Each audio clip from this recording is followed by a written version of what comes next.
That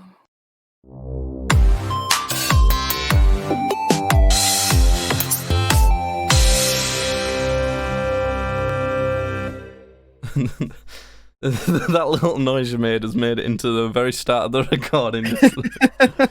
We've got a start of you going... an audible, exhausted sigh, yeah. That's good. I like that. Oh, right. This just in. First thing to start the podcast off with, this just in. I've just had an argument with my mum. Like, just right now. Because it's fucking doing my head in this. We've got a new dog, as listeners of the podcast will know. Okay. And when we first got this dog... I didn't know that you've got a new one, by the way. I don't think you've talked about that. I did say that on the podcast, I'm pretty certain. Or at least maybe on stream. Maybe I said it on the one where you weren't there. Maybe it was on the one with Jasmine. But I think that's right, because I had no idea that you had a new dog. I think you might have said this when Jasmine was on. We've got a new dog anyway. She's really nice. She plays well with other dogs, which is great. Better than, that's something that wasn't good about my last dog. She is greedy enough, which is a good thing because you can train them easier. A downside is she wasn't house trained when we got her. I think she's pretty much there now with house training, which is quite good because we've not had her that long. She's smart. Yeah, it's a dog. It's a good dog, but the thing is, because she's gotten more confident now, like knowing like she lives here and things like that. Yeah, she won't stop fucking barking. Like she barks at fucking anything. If I clapped too loud now, she'll start fucking barking. And it does my head in, and it's especially annoying when, like, if I'm sat downstairs trying to eat my meal or something like that, which is what just happened then. She'll see like something that she wants to bark at, or she'll just want to bark, so she'll just fucking start. And it makes me jump. It's really fucking annoying, and it doesn't help. Like, obviously, my autism brain is like fucking hates it, but it'd be annoying to anyone. Kill the dog, kill it. It would be annoying to anyone. I'm telling you.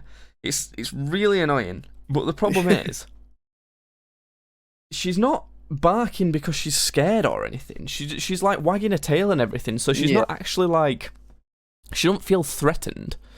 And I've kind of seen how that looks, because when she's met new people, she kind of does maybe bark at them and, not trust them too much to start with. Yeah. But all you have to do is like get down to her and give her a good pat on the head, and then she's fine. But this barking's just it's like, I don't know. She just wants to. I think it's like almost as if she's found a voice and just wants to bark. So the thing is, my mum's annoying me with it because she's supposedly taking advice from the Romanian rescue people, because the dog came from Romania. The second you said Romanian, I knew this was going to be funny, whatever you said. The dog came from Romania, right? We think she was a Romanian stray or something. So from the Romanian kennels, she's taking advice from them. My first problem with that is, if the Romanian kennels were so good, why did they move her to England then? Why did they move her to English kennels? Romanian dog. So for a start, I'm a bit like, how good's this kennel? So she's taking advice from them. And their advice is, you need to reassure the dog if they're barking a lot. But to me, that sounds like something you do if they're barking in fear, if they're like trying to ward stuff off, which is definitely not what's happening. Our advice on dog is throw it in gulag. At this point, it's fucking annoying me enough to maybe want to... No, but so that all I said to her. I said to her, I think we should be telling her off if she's barking like that, because otherwise she's just going to keep doing it and get used to it. Makes sense, doesn't it? That's quite a normal reaction. But my mum's been like, well, I've just been following advice from, told me that from kennels that you're supposed to reassure them. Now, in general, maybe there's nothing wrong with that, but I've said quite validly that, do you think that's just for if they're scared, though? Because she's not scared, so maybe that's not the best advice. Yeah. But the thing is, and I hate this attitude, it's so stupid. She literally, her only response to it is, I'm just following advice from kennels. And I was like, so? You know, it's like, actually have your own brain and think about something. You're never allowed to question something and think about whether it's the right choice or not. If that were the case, we'd be fucking stuck in caveman times the whole time. It'd be like, oh, cave is good, cave nice warm, you know? Build house bad, we no do that. You know? Make house better. It's ridiculous. It just pisses me off, and I just had to say it because it's stupid. And if anyone knows what the actual thing you should be doing is, you can tweet us at tweetsbadly, because yeah, I'm sure someone will know more about it than me. Shall I look it up? Shall I look it up right now and see what it is? Because what would you think? Like, what would your reaction to it be? I don't know. I'd tell my dog off. I'd tell it off. I still tell my dog off now when it's fucking barking all the time. Yeah. So, and he gets it. I'll go in. He knows when he's doing it because he'll be barking at nothing. I'll go in, and as soon as I go in to like, you know, say something to him, you can see immediately he's like, "Fuck, okay." So, they get the message eventually. So yeah, no, I'd be telling it off. All you've got to do is just like pull it away from where it's barking and sort of just be like, you know, be firm and say no. Yeah, that's what I think as well. Because you can't just let them walk all over you, and I don't think they've actually tried to discipline this dog in any way. I think they've just tried to train it, which is, that's good as well, but you need to do both. Yeah. No. I'm just reading this, and it's saying, right, wagging tail with barking, okay? A dog that is wagging his tail and barking simultaneously may appear to be giving off conflicting signals. The tail wagging usually indicates a happy, friendly demeanour, yet barking is often seen as aggression. So that's just like, you know, how humans can perceive it. Yeah. And this is what they say about it. Effectively, reading the signs that the dog is giving off in this case means that you need to take into account the other cues which he's displaying, such as the position of the tail, when wagging in a friendly manner, as described above, and with otherwise alert yet relaxed body language. Your dog is likely simply displaying delight and excitement at seeing you. Raised hackles, a snarling mouth, and a slowly wagging warning tail, accompanied with barking and defensive posture, can indicate aggression. So out of those, it's 100% the first one. Like, there's no way it's the second one. Like, it's not like that at all. It's so, you know, she's just getting excited about stuff. So the thing is, we need to teach her to not bark when she gets excited about stuff. Yeah. So you can't just be like, oh yeah, no, don't worry, and pat her on the head for that, because that's doing the exact opposite. That's enforcing it positively. Now, if she has got advice from this Romanian kennel, and she's told them that the dog's like, you know, happy and wagging as well, and they said, yes, for a happy wagging tail and a barking, do this. If they've said that specifically, then I can understand it more. But the thing is, tell me that then. You know? Say, oh yeah, don't worry, that's they're giving advice for that. They're giving advice for if she's not scared and barking. But no, you just, it's just stupid. No one wants to actually think about things. They just want to be lazy and just do the first sort of thing that might work. Fucking ridiculous. You're not like, it's pissing me off. I've got a new way of dealing with these things. When someone's not listening to me on something that they should definitely listen to me about, I just stop talking about it completely. I just 100% won't talk about it at all.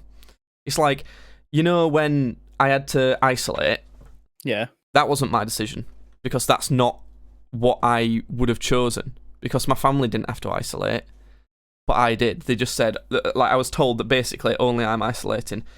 I thought that was fucking stupid and ridiculous, but the thing is, no one wanted to listen to me and people wanted to argue with me.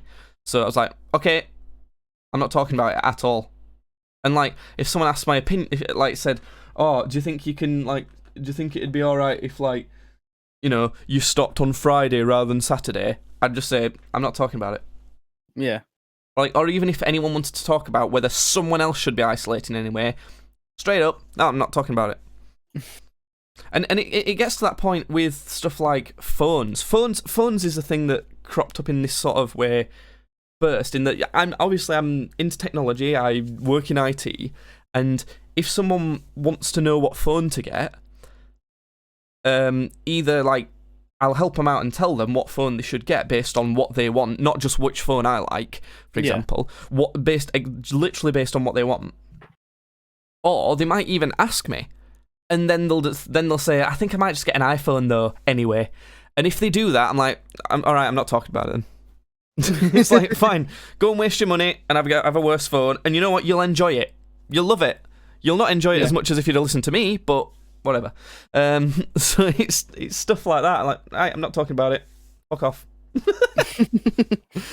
So yeah, that's what I'm gonna. But the thing is, the problem with that I would normally have, and the reason why I've not had that attitude before, is because then it negatively affects me. They'll go and do something that's bad, and I have to deal with some of the consequences. This dog thing's a perfect example.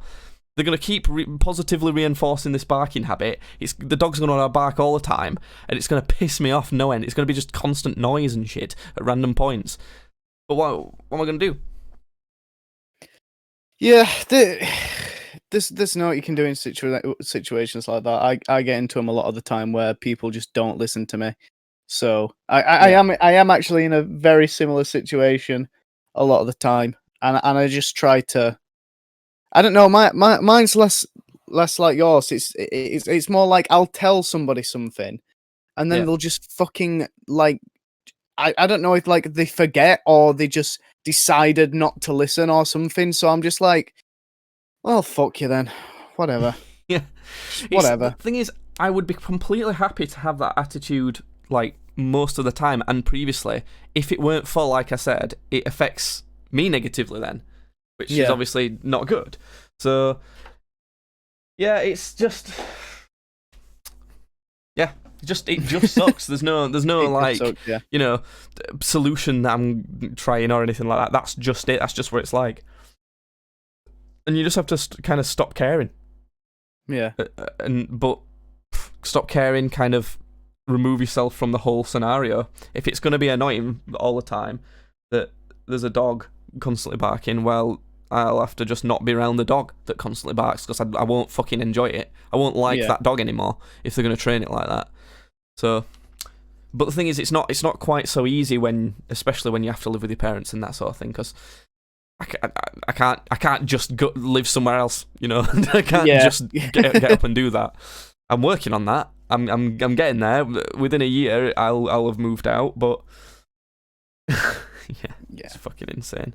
But when it's something like if it happens with like Jasmine, with my girlfriend, then I kind of can just ignore it because I don't have to deal with something that I'm not interested in. Like if she did the phone thing, for example, I can just be like, right, okay, whatever.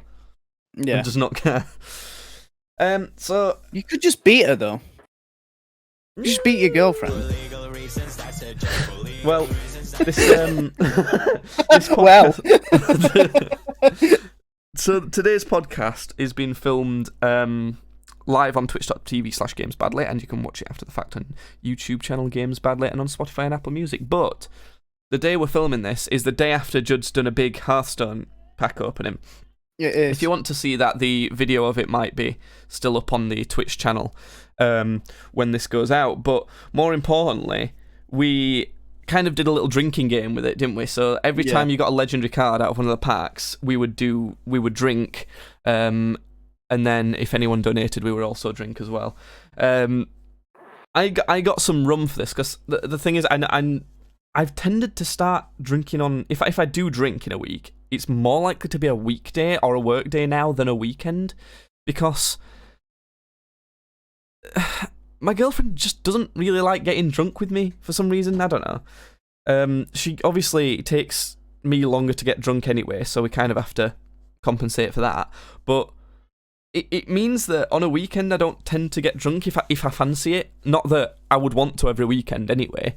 Yeah. But if I do fancy it, she's likely not going to want to. So I kind of just have to be like, oh, okay, well, I guess I'm not as well. Because I don't want to just get drunk around her. You know, I don't want to just be smashed and her not be. Like, especially if we're not going out somewhere, because you can't at the minute. Yeah. So I tend to sort of drink alone or drink, which sounds really sad for a start, but it's not. It's fine. Or drink doing stuff like that with you. And, well, I got this bottle of rum thinking I might go through half of that. That, you know, it's a 700 centiliter bottle. Might go through half of that. That's fairly good going. But no, there's about a fifth of it left. There's a fifth of the bottle left. And I only realised I'd actually drunk that much of it when I got up this morning. Yeah. I was like, oh my god, I actually drank a lot last night. It's a work day, and I had a meeting at 9 o'clock this morning, and I was checked out for that meeting. I wasn't crazy hungover. I was hungover though, and I had bad shits. But it's just like when you're working from home anyway, and you don't have to really commute somewhere, get dressed up, and be in an environment that you don't want to be in. You can wear comfy clothes. Yeah. It don't matter too much. I've been exhausted all day because, believe it or not, dog woke me up with fucking barking before my alarm, because of course she did. Nice. But yeah, no one wants to listen to me though. Barking's definitely getting worse, by the way, with their methods. So yeah, yeah. But yeah, I just thought that was worth mentioning that I accidentally drunk that. But you only had one drink total, didn't you? No, I ended up going through like two glasses, like two small glasses of rum, and I had a can of Foster. So I was all right. I don't think I was like drunk. I was wavy, but I wasn't drunk. Wavy. It's weird hearing you say the word wavy.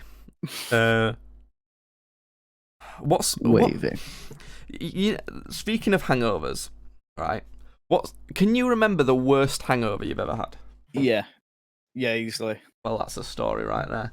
It's not really a story. It was just sort of like it was just one of those hangovers where you just can't leave bed all day and you're just in absolute like agony. And also, I found something. But how did you get the hangover though? Booze, lots of booze. Yeah, but was it like was it just like your standard night out, but you happened to drink more than you would? Or were you doing something in particular, or? I suppose no. We were drinking lots because we were doing like lots of different drinking games, and was it like a house party or? No, we were out. We were out at this place in Sheffield, but it was just we drank just so much. I can't even. To be honest, I can't even really remember most of the night. I just know that we were playing like drinking games and stuff, and it got a bit out of hand. But yeah, it was just one of those where you just are in like actual physical pain for the rest of the day. And I found this thing where like was it a 2-day hangover? Like were you still hungover the second day? I think it was, because that can definitely happen. Yeah. But yeah, I have this thing when I've been on a night out where my knees really fucking hurt. Like my knees are just in agony. I'll wake up and I'll go, what the fuck is wrong with my knees? What a stupid thing to go wrong. I know, my knees are just like in absolute fucking agony. I don't understand it. Your knees. Do you think it's through falling over a lot, or maybe you like knelt on the floor sucking a lot of dicks? Maybe maybe I'm just sucking dick all the time. I don't know. I've no idea why. Yeah. Are you the type of person to be sick from a hangover? Because there's some people when they've drunk a lot, when they're hungover the next morning, that's when they'll be sick. No, I'm usually not sick from the hangover. I'm usually sick like whilst I'm out drinking. Yeah. If I'm ever sick from drinking, I have been sick from alcohol before, but I think normally if I'm ever sick while drinking, it's because when I'm drinking a lot, I'm in obviously a very indulgent mood.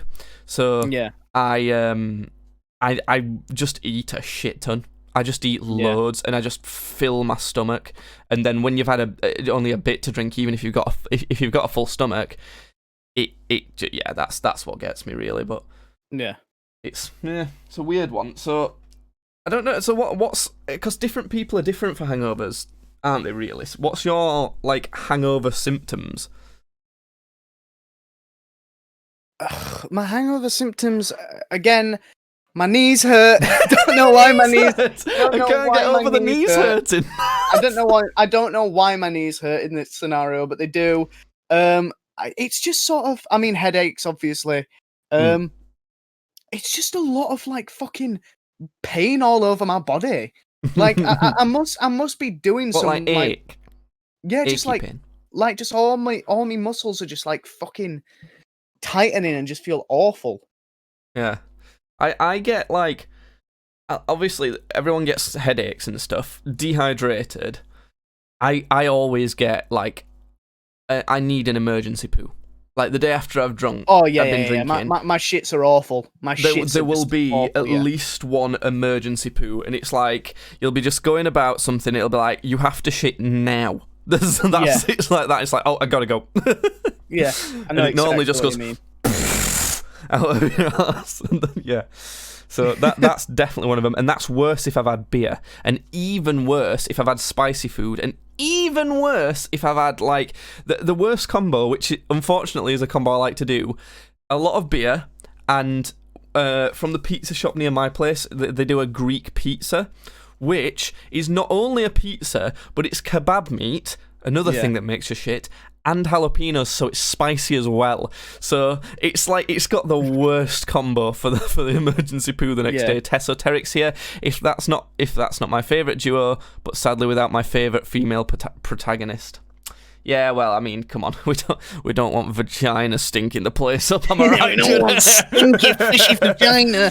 No, but I mean, she did do a good job without you on last time, and I think we might sack you is the thing. So that's fine. You know what? I'd actually really grateful. I'm not gonna lie. I love doing the podcast. It's one of my favourite things we do. It's nice to just do a like little chat every week. There's some days where I'm like, okay, I've got some good stuff to talk about it, and you know, I'm up for doing it, but. This time, it's one of those times where I'm like, right, one, I've not really got anything to talk about, and two, I'm very, very tired from work. Yeah, I'm shattered as well, but it's chill vibes, isn't it? It's fine. Just still on hangovers, though, Judd, have you found that you get different sort of hangovers based on what you've been drinking? Because, like I said, those are the things I get if I've had beer, and I'm always shattered. I'm always really tired if I've had beer, and then I kind of feel like I'm going through fog if I'm hungover from beer as well. But if I've had spirits, and mostly whiskey, whiskey does this more. Sometimes I'll get all of that. The shits won't be quite as bad, but I'll feel just like bad. Like it's hard to describe. I'll just feel kind of like ill. Kind of like, almost like kind of weak in a way. And I might get a bit shivery, which feels kind of, I don't know, it's a little bit of a scary list of symptoms when you think about it, isn't it? But so if I've had spirits, that's kind of how I end up sometimes. Have you noticed any differences like that if you've been drinking certain stuff? No, I don't have like particular hangovers if I've been drinking certain things. I just my knees hurt.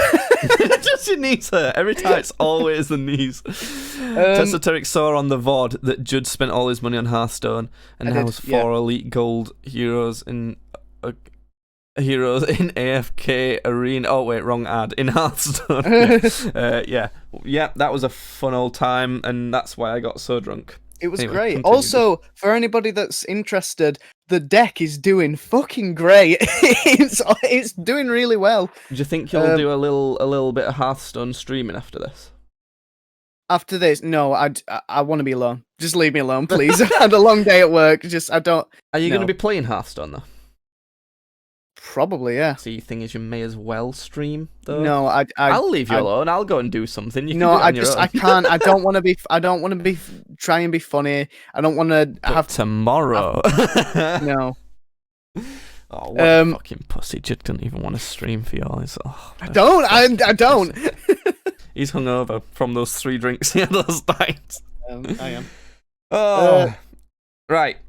Yeah. More stuff for you, Judd. Go on. If I say these words, you'll have a reaction and you'll have some sort of opinion. I'm guessing most British people do, but you are weird, so that's the thing. You ready?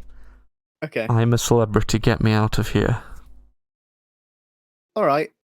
Oh, fucking look at this idiot. Just trying to be edgy by not having an opinion about a celebrity. I don't have an opinion. I don't mind it. Tessa says, I'm still the stream boss, you lonely viewerless bastards. You're the only one who ever donates money, dude. It's like... You're the only person that ever watches it, so. Do you watch I'm a Celebrity Get Me Out of Here, Judd? No. Is it in other countries? Or is it just a British thing? No, it's in other countries. Are you sure? Yeah. Let me Google this. Is I'm a Celeb in other countries? The first episode aired on blah blah blah. It is now produced by ITV Studios. It's been licensed globally to countries including US, Germany, France, Hungary. So I think they watch our one then, rather than having their own. I think. Right. Okay. Wait. Yeah. No, that makes sense. Oh wait, no. I think they do have a US one. There is a US one as well. Weird. That'd be so weird. What? I might find it. The US version of I'm a Celebrity. Oh, there's only 2 seasons. You don't want to watch the Chinese version and just have no idea what's going on. Well, I don't know if they've got a different version. That's what I'm saying. I think they all watch our version. They all watch the British version. You know what I'm saying? Oh, right. Okay. Yeah. But the there was an American one, and well, there's been 2 seasons of it. One in 2003 and one in 2009, which is kind of weird. Yeah, I don't know. Maybe I'll try and look out for those. See, you know. The winner of the first one was Chris Judd, and the winner of the second one was Lou Diamond Phillips. So I'm guessing their level of celebrity is quite similar to ours in that like no one fucking knows who they are, as in like, because that's what it is with ours, isn't it? They're called celebrities, but to put this in perspective, not on this one, but on a very similar show, Judd's stepdad was on one of them. So they're not that celebrity, are they? Really? Because. Do you watch any series on Netflix that you can recommend that's not Game of Thrones? I would recommend I'm a Celebrity, Get Me Out of Here, is what I would recommend. You know what? My feelings towards it are, it started in like essentially around the year 2000. It's been going on a long time. And it's, if you don't know what it is, it's a reality show where they get a bunch of like not very famous celebrities. Not someone like Johnny Depp or Bruno Mars. It's someone like Boris Johnson's dad was on it, for example. Not even Boris Johnson, his dad. Yeah. He might have even won it. I don't know. Or he came close to it anyway. So, you know, it's the stuff like that. They're not really very famous at all. The most famous person on it this year, I would say, is probably Mo Farah. Do you know who that is? I don't know who it is, but I know of them. You know that you'd sort of recognise the name? Yeah, I know of the name, yeah. He's an Olympic runner. He's like a long distance runner. He runs like marathon. Well, he used to.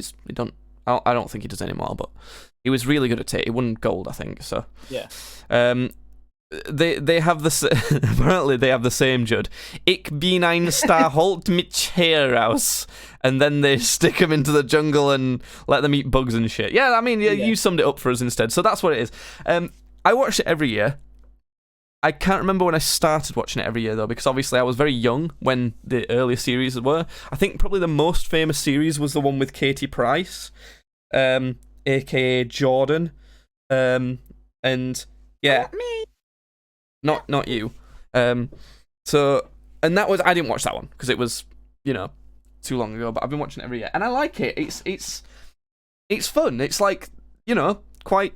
fairly extreme, I suppose. Like, there's a bunch of snakes around them and shit, and like the drama's sometimes interesting, but people are too like apologetic and don't want to offend anyone nowadays, so it's all a bit too friendly compared to what it used to be. There used to be more drama in it. Now it's kind of more about the seeing people struggle in trials and things like that and have mental breakdowns, that sort of thing.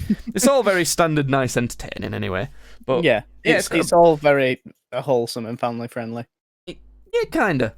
But what I've noticed is it feels less and less sort of crazy and like out there to make them eat like sheep's testicles and be in a pit full of bugs and whatever, because I can see people do that on the internet every day if I want now. It's kind of lost its intense nature a little bit. It's still entertaining because it is still that, but it's not. It's hard, as impactful. When they show up like, oh, we're gonna make you eat crickets today, you just think, well, I could watch fucking Big Tits. I watched Brett and Link do that like a few times last week. It's so but it is entertaining anyway. But I thought that was it's kind of weird how it's still entertaining despite that in a way, and I think the it's kind of shifted to be more of like a traditional style of, or a tradition style of entertainment, as in Christmas Day and having your Christmas dinner and having to spend the day with all your family. In particularly something that you want to do. It's not particularly something to look forward to. Otherwise, you'd just do it, wouldn't you? But because it's a tradition, it's kind of nice. It's like, oh, we do this every year. It's a bit comforting. Yeah. And I think it's kind of almost got like that. Like I watch it every year, and it's part of the holidays. With the lockdown thing, actually, I think I could really go for everybody just sat down having a meal, like everyone. Yeah, in this year, that sounds fucking great. But I'm in normal times, it's I do enjoy it for that one day. But again, I think it's more to do with the fact that it's like, we do this every year. It's a nice, consistent, comforting thing, and I think that's what I'm a Celebrity's got to the point of being. It's just a bit of a kind of nice, comforting show that is still kind of entertaining.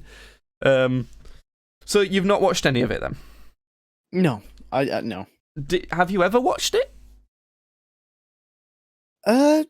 Maybe when I was very young, just because it was on and like my parents were watching it. I don't think I've ever gone out of my way to watch it though. Right. Okay. I don't know. I suppose there's other stuff you'd rather do with your time. I don't think you would not enjoy it, although thinking about it, you've never been interested in any sort of reality TV ever, have you? So. No, I never have, not really. Well, I'll read you out the list of people who are in it. You do. We've done this a few times before, like when this has happened. You've brought the list up of people and you've gone, do you know any of these? And I've just gone, no. Are you ready? I'm ready. So you've done Mo Farah. You've already. Okay, I've heard of Mo Farah. Yeah. So it's Sir Mo Farah. Actually, is a knight technically. Oh, shit. Vernon Kay. Vernon Kay. Do you know Vernon Kay? I feel like I've heard of that name. Maybe. What is he? If I showed you a picture of him, you might recognise his face as well, but still not really know his. He's just kind of like a TV presenter. He presents quite a few things, and I think the thing that you might know him most for is Family Fortunes. Right, our version of Family Feud. It's the UK version of that. So he presents that. He's not Steve Harvey. He's who does much whiter than Steve Harvey. Steve Harvey does a much better job of it. This one I didn't know. Jessica Plummer. Jessica? No, I've never heard of anybody called Jessica Plummer. You kind of might have had a chance of guessing who she is. She was on EastEnders, which is a soap show. I wouldn't your fucking mum was know on that. EastEnders at one point, though, weren't she? So that's why I thought maybe you might know that. I don't know. I'm not going to know that, though. I don't even know what episode she was in, my mum. I didn't even know who she played. She wasn't only in one episode. She was in for, like, at least a couple of weeks or something. There you go. You know more than me about it. Next one, I didn't have a clue this is Victoria Derbyshire. Victoria Derbyshire, okay. You know who that is? No. No, she's a journalist and TV presenter. I think she's on the news or something. Don't know. Beverly Callard. You know who that is? No, never heard she was on Coronation Street for a long time. Another soap show. The thing is, you'll notice this. They pick celebrities from stuff like this because that's their target audience. People who are likely to watch soap shows get excited for I'm a Celebrity because they don't know things like TGF exists on YouTube where they do shit like that for a laugh. Yeah. Martha from Shafton doesn't know that she can literally just look up any of this on YouTube, like at any second. This is the person I knew most, but I wouldn't expect most people to know this person. Giovanna Fletcher. I don't know who that is. I don't know. Her description is author, blogger, and wife of McFly singer Tom. She's the wife of McFly's lead boy, basically. Okay. So yeah, that's how I know her mostly. This guy, I didn't know who he was. AJ Pritchard. No, I wouldn't. No, he was. He used to be one of the. You know how on Strictly Come Dancing they pair the celebrity with an actual dancer. Yeah. He was one of the dancers on that. Okay. Yeah. Cool. That's my reaction to that as well. Shane Ritchie. No. No, I didn't. I kind of had a vibe of him somehow. He was on 2 soaps. Oh wait, no, just one. I read it as Coronation Street. Just one soap. Sorry, I don't want to big him up too much. Actor, comedian, and EastEnders star. Apparently, he won like sexiest male or something a couple times in some sort of middle-aged women's magazine. Oh, have I not heard of him? Oh yeah, right. How about surely you've heard of this one, Judd. Holly Arnold, MBE. Holly Arnold, MBE. MBE's. She's got an MBE, Judd. She's got an MBE. She's got an MBE. Okay. I've never heard of Holly Arnold. Yeah, neither have I. Is she the writer of Hey Arnold? I know Hey Arnold. No, and that's hilarious because she's only got one arm, so I don't know. I don't know if that'd be harder for her to do. More like Hey Arnold, am I right? Yeah, she's a Paralympic gold medalist, and she comes across as arrogant as fuck. I was going to say, well, that sounds like the coolest thing so far, but then, all right. She's said that she's got an MBE more times than is necessary. If I had an MBE, I would just never mention it unless someone said, "Have you got an?"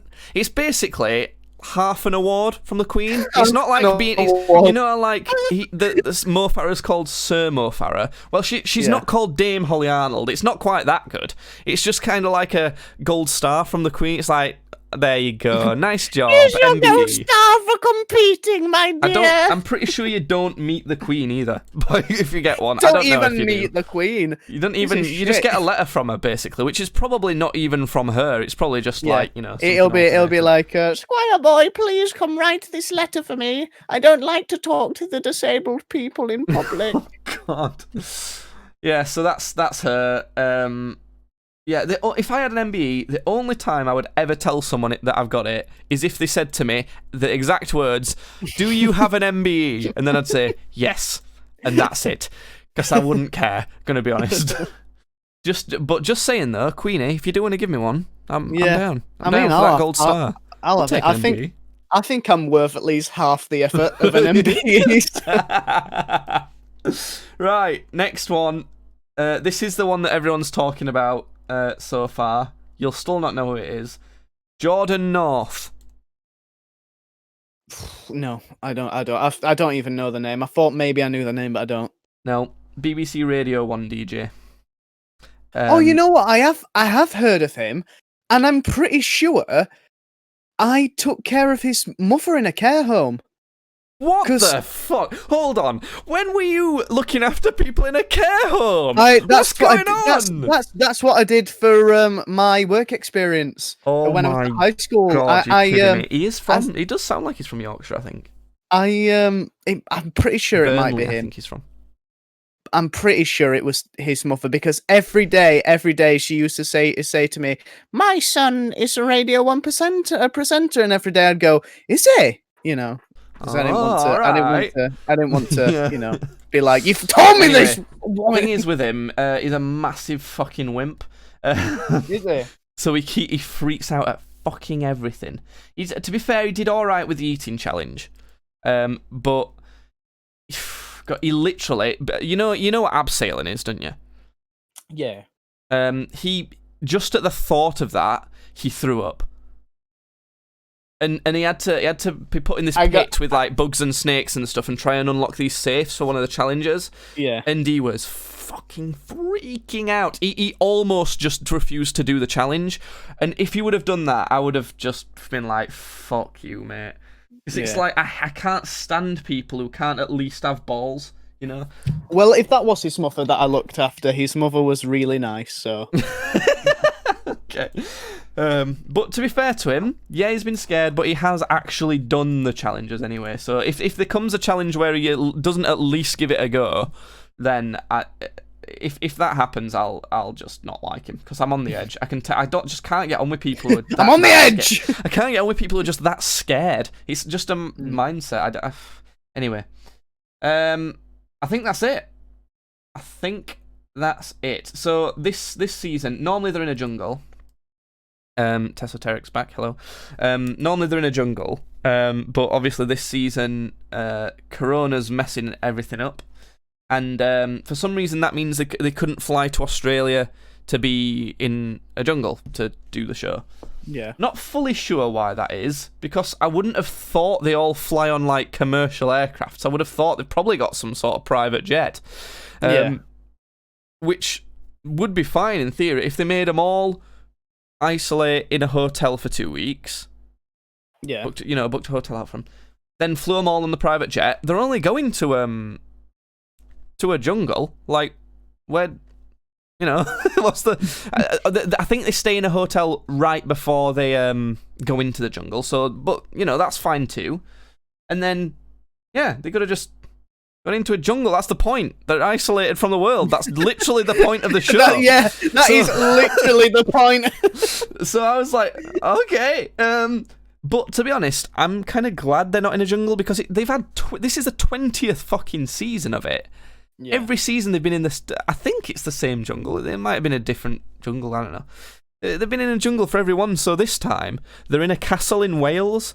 Yeah. Rather than but it's kind of weird because they're not very secluded. If they ever do a wide shot of like Ant and Dec, who are the presenters, talking about stuff outside the castle, you can see like a town or a city's lights like in the shot. Yeah. So they're not that obviously they can't hear cars or stuff. They probably can't hear anything from the outside world. They are locked in the castle. But yeah, I don't know. It's kind of weird. It'll be colder, but also there's not going to be any bugs or anything crawling around the camp, is there? So it's not exactly going to be that bit's going to be way easier. But it's I don't know. It's just nice for it to be different anyway. But there's some new joiners coming tonight. Anyway, so that should be. They've got new people coming in. Yeah. Let me see if you know either of those new entries. I'm a celeb. Right. 2 new famous campers are on the way. Russell Watson. No. It's apparently he's a singer. Sings. Okay. I think he's like an opera singer or something. He's scored 7 top 10 albums and been dubbed The Voice for his operatic tones. Oh, The Voice. The Voice. Yeah, he's the voice. Fuck me. Anyway, the other one is what's her name? I think it. Wait, who is this? Who am I looking at here? He doesn't tell me this woman's name. What? Who is it? Wait. Who are you? I think it's Ruthie Henshaw? Yeah, that's it. Ruthie Henshaw. I think her name sounds like... No, it doesn't. No, it doesn't even sound like that. I don't know who that is. Or her real name is Valentine Henshaw. She's an actress, singer, and dancer, known for being a theatre lady. She's a theatre woman. I've never heard of her. She was in Billy Elliot, Les Miserables. Kind of it. I don't know any more of the others. Yeah, that's her. I was surprised when they showed them because I thought, oh, maybe they'll introduce someone, to up the ante, to get people more interested. And I was like, oh, they're even less famous somehow. I feel like at this point, we could qualify for a celebrity. It's like, oh, okay. You have a channel on the internet. Yeah, we'll not do any background checks. We'll just get you straight in. I think that'd work. It seems a bit like there's been a trend in reality shows before this year to try and get like influencers on them. Like some sort of influencer that they feel like is not controversial enough to work for something like that. They did do that with, do you remember, it was on I'm a Celebrity, they had Jack Maynard go in, who he essentially is the brother of singer Conor Maynard. So Conor Maynard was doing alright in music, he was getting some songs in the charts, not very high, and then he kind of became more of a YouTuber, and his brother started a channel, and that's Jack Maynard. Right? I'll tell you how many subs he's got currently. Jack Maynard. But the thing is, while he was in the jungle, while he was on I'm a Celebrity, some people discovered he's got 1.5 million subs at the minute. Some people discovered that he'd made some potentially, I don't know how racist the tweets actually were, but some stuff that the public thought were racist. I heard about this. And he just wasn't on future episodes. I don't think they even mentioned it. They just took him out of there. And I'm just like, come on. Yeah. Come on. Who fucking cares? If people were that mad about it, vote him off. Yeah. Let him vote him off then. You know? It's like, God. So that was kind of dumb. But I my point with that is, I would have thought that they would have someone for younger people to be into, you know? Yeah. But they've just not. Like, all of them are like, not necessarily middle aged, but they've all at least got kids and stuff like that. So I think maybe that dancer guy might not have, but so it's kind of like, and I don't mind it that much, but I just feel like like, for example, one of them, you know, the In-Betweeners. Charlotte Big Jugs on the In-Betweeners, the actress who played her, she was in it I think that was the last season. And it was on the same one as Boris Johnson's dad. So they have kind of try and get a big variety. But on this one, it seems like they're all pretty similar. I think the thing is, though, younger people just aren't watching it. Yeah, like they're just not interested. So they're like, well, we might as well just appeal to the only demographic that we're going to be pulling in. I don't know, that's kind of dumb, though, especially being as more and more people are stuck I think at home you're kind of fucking dumb, but you know. Yeah, I mean, that's not wrong, is it? That's why I get pissed off at people who can't even think as well as I can, because I'm fucking an idiot myself. So you can't think as well as I can. Stop talking to me. Well, it's true. A prime example of my mum with that fucking barking dog. Anyway. Yeah, I don't know. I just think they should have maybe tried to appeal to everyone, really. It's kind of a family show. Judd. Yes. Christmas. Oh! What's your thoughts on Christmas currently? No. No. No. You just don't want it? Don't want Christmas. I mean, I do want Christmas. I want to be off. I want to be off from work. Which won't be the first time you've had time off. Yeah. I want to be able to. I want my present. I want my big tattoo. That's the only thing I want.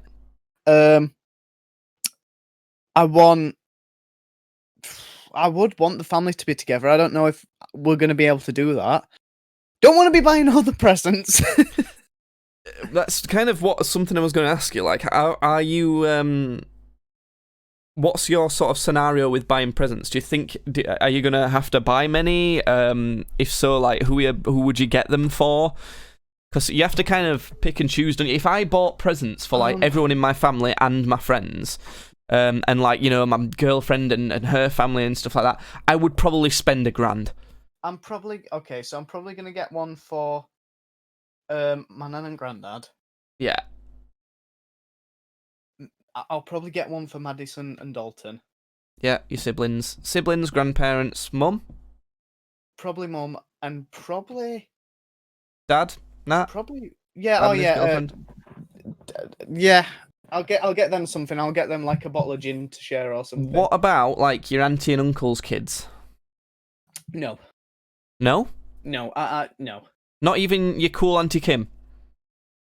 Probably not.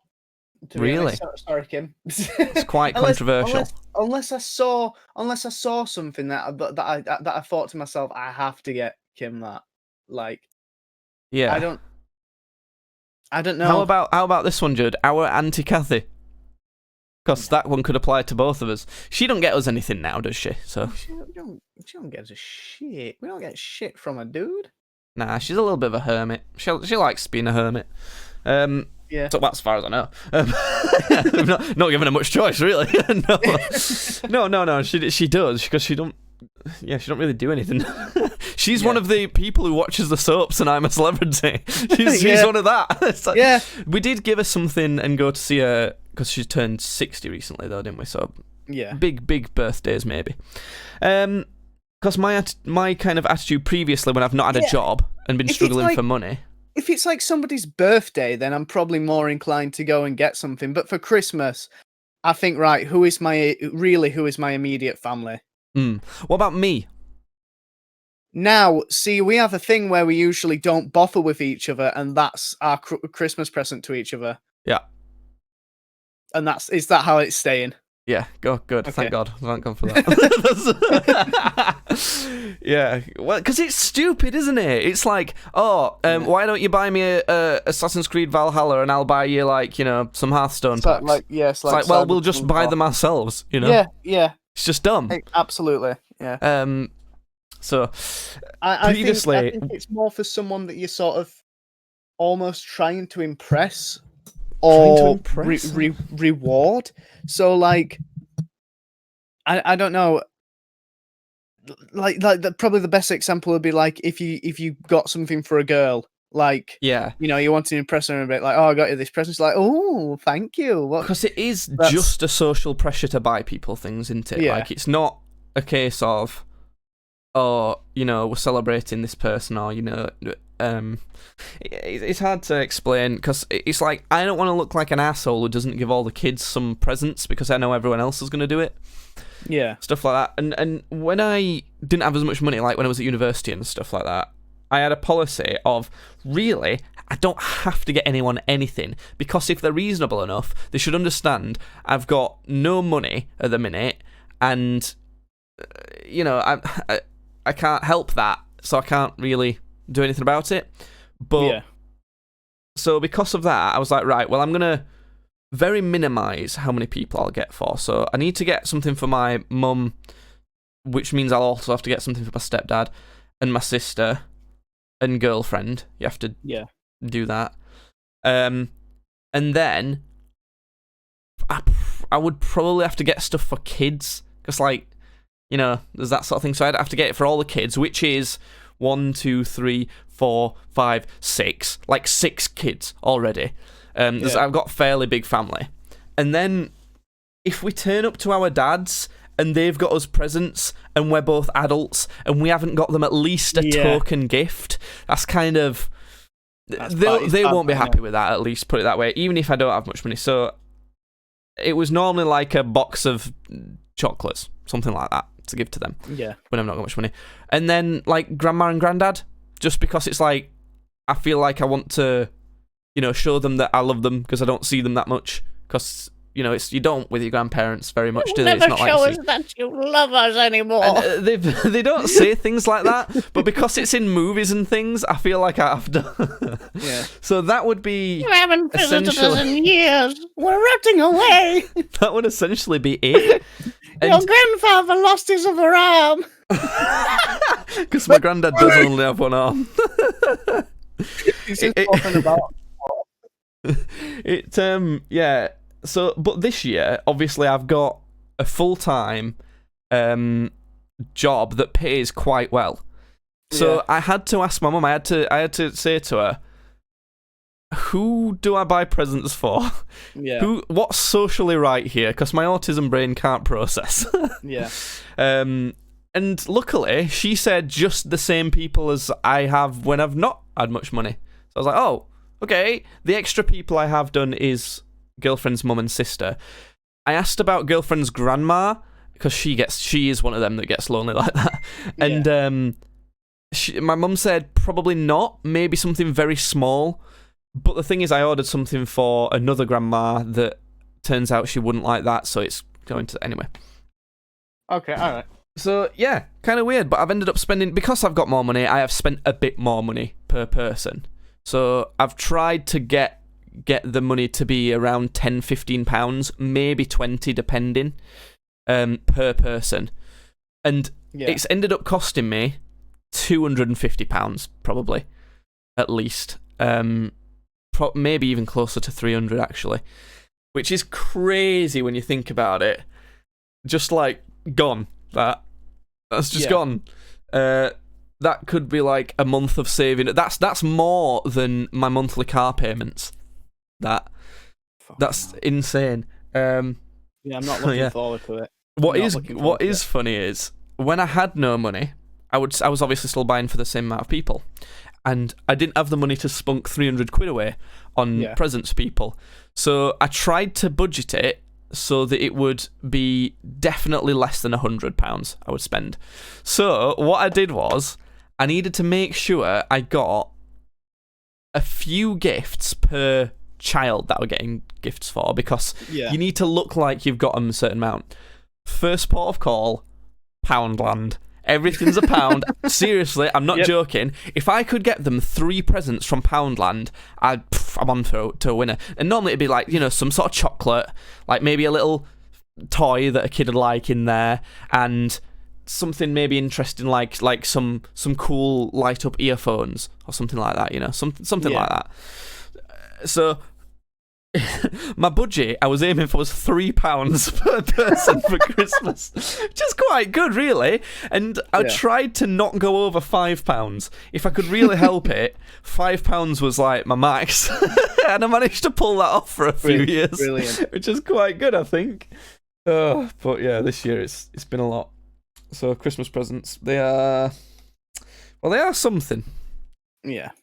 What do you think will be your sort of budget? Because you're trying to save up for various things in a way, aren't you? Yeah, I am. I don't know. I've not really thought about budgets. The second I sort of start thinking about it, I just start thinking, oh, fucking hell, and then I just stop thinking about it. My tip for it is to do it all in November. Holy shit. You've cemented... It's £1, nothing special, but I love your sound and I can't find the vid of it. Carrot, so I have to tip if I want to hear that sound. Carrot. Oh shit, there we go. Sorry, we just got a donation, Judd, and the text-to-speech was going. VIP, which could be Tessa, I'm pretty much think it probably is, donates £1 and says, it's £1, nothing special, but I love your sound and I can't find the vid of it. And then for some reason, the key they've put made the text-to-speech say carrot. So it says, it's £1, nothing special, but I love your sound and I can't find the vid of it. Carrot. So so I have to tip if I want to hear that sound. Carrot. Thank you for the pound. That sound is Jake getting hit in the face with a basketball. Yeah, it is. So there you go. Thank you for the donation. But what was I on about just then, Judd? Before that, carrot. That's what. carrot.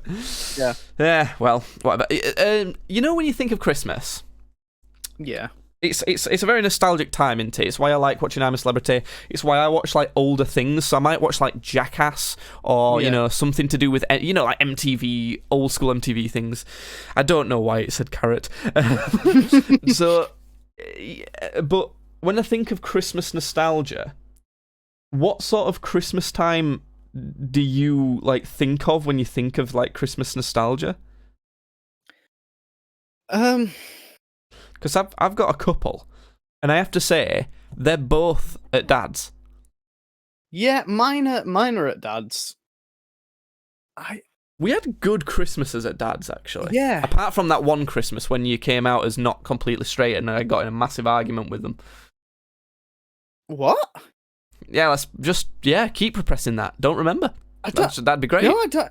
I don't even remember. Do you remember we went round to our dad's partner's house, and had a meal with their family as well. Okay. And we had to go into their house immediately after I'd got into a massive shouting match with Dad and his partner. It was very awkward. I remember that. I don't remember the way you phrased it. Is that they were yelling at me for being bi? No. They were shouting at me. I was getting in an argument with them. Oh, okay. No, I remember that. It's, when you said it like that, I was like, that doesn't sound like Dad and that at No. all. No, they weren't mad at you for being bi. It was just pissing me off at like how they were just taking piss out of it, essentially. Yeah. And I don't know, looking back on it, I was being overly sensitive about it, I have to say, but they were being kind of cunts as well. It was probably mostly my fault, gonna be honest. But yeah, no, that's not particularly nostalgic, that one. I have to say, I'm literally... That sounds like a real... I must have some sort of repressed emotions from that, because I'm feeling like anxiety symptoms right now. Like I've got my fingertips are tingling, and like my eyes when I'm having a panic attack, my eyes do this thing where it feels like they're wobbling, and it's like I can feel it. It's actually starting. What the fuck? You're spurging out. You go. What do you think? What do you remember? What's the times that you remember the most that like were fun? The times that I sort of remember are just, I don't know, just sort of waking up and going down, and I remember me and you being up on a night in us two separate beds and thinking, oh, what we gonna get? I remember the night of the eve a lot more, and then us looking at his phones and going, oh, it's Christmas, it's just gone Christmas. You know, I remember shit like that a lot more than actually going down. Having a deadline for like when you were allowed to wake up, or it was when you were allowed to wake me up. Is how it worked, wasn't it? Oh, yeah. Oh, okay. I thought are you gone? Frozen? Oh no, you're fine. Oh, yeah, I'm here. It did bug out a bit. I remember. Yeah, because we used to have because I'd always wake up really early because I'd be super excited for Christmas, and there was a time when we could wake them up, which should be like 8 or 9, and then I think you would sometimes let me wake you up a bit earlier, like if I was already up. Yeah, it was normally that you could wake me up at about 8, maybe 8:15, and then we could wake Dad and whichever girl who was with at the time. We could wake them up at like past, and then go and get presents. Yeah, that's kind of a fun one to remember. Do you remember the old Christmas lists we used to do? Because for years our dad got us to physically write out Christmas lists because he liked to keep them in this like scrapbook he's got. And do you remember the iconic things that we wrote on that on those Christmas lists? I remember I asked for world peace one time. but the thing is, we couldn't spell, so we asked for Lagna, which was meant to be lasagna, and world peace. Because Jed couldn't spell world. Fucking brilliant. For world peace. Absolutely. And he spelled peace like a piece of bread. It's like... Oh, so yeah, that was funny. I'm surprised they didn't discover that I was dyslexic earlier on when I couldn't spell lasagna and I spelt it Lagna, which is not really very close, is it, to be honest? Do you remember, you know, my favourite story that we have, the infamous one of the time I pissed on a hobo. Well, that was around Christmas time. If you want to know that story, you'll have to listen through every single podcast we've recorded so far and try and find it, because I'm not going to tell it right now. A wonderful Christmas time, that weren't it? Oh, it was. On that homeless man. But although that's the most interesting part of it, do you remember that for maybe about 5 years or so, Dad had this tradition where he would take us to Bradford, to the theatre there, to watch a pantomime? You know, like the cheesy, he's behind you type of thing that somehow Christopher Biggins was in all of them. He's a very British person. Look him up if you want. That was fun. I at the time, I kind of didn't like it that much because, and I think you liked it even less than me because it was a long car journey. We'd get bored. We wanted to play the PlayStation. We weren't really into the theatre that much. It was just like a thing that Dad wanted to do. But looking back on it, I'm so glad he did. And like, I'd like to do that now. Like, I'd like me, you, and him to go and watch a pantomime just because it's like nostalgic or something, and we can just, I don't know, talk about it and things. Yeah. Sorry, I just want to. I just want to quickly say, because we've not brought it up. We brought up the act of pissing on the homeless man. And yeah. I know that we've covered this before, but if this happens to be a new listener, we didn't do it on purpose. No, we were not aware at all. But like I said, if you do want to know what happened, you're gonna have to listen through every other podcast and find the story there. If you do want to know the story, tweet us at tweetsbadly, and maybe next podcast I'll tell it again. Pissing on a homeless man by accident. Oh, it's a great story. So that's something that I'm nostalgic for as well. And then also the last sort of thing. There's a couple. So there would be my favourite Christmas times that I just enjoyed for being Christmas was probably around the time I would have been about 13. Something like that, which would have made you about 11. And it's nothing in particular, it's just the types of Christmases we had. And it's like you say, just like waiting up, guessing what we're going to get, getting up in the morning and being really excited. And our dad did get us quite a lot of stuff, and quite a lot of good stuff. He always does, even today he does as well. Yeah. Even when he kind of like, most of the presents he gets us are not really, they're not presents, they're not as big in magnitude because you tend to just do that for kids. So he tends to get his partner a lot more than he gets us, which I'm completely fine with now. But he's good at getting presents, I have to say that.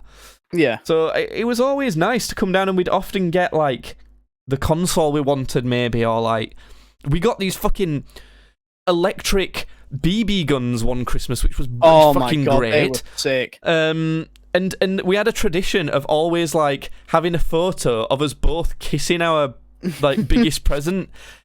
Have we done that every year? Do we still do that?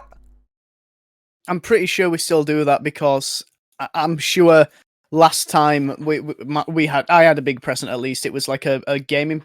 It wasn't a proper gaming PC, but it was like a tower just to you got some over. Parts for it, didn't you? And I'm pretty sure I remember like doing the kissing, the whole kissing meme with that. Yeah, this is a fun traditional meme. I'm pretty sure there's at least 1 year where we're both kissing crates of alcohol for our main present, which is quite cool. So that's, I don't know, that's fun. And I like that we don't have Christmas dinner in, and because basically our dad's got barely any family at all.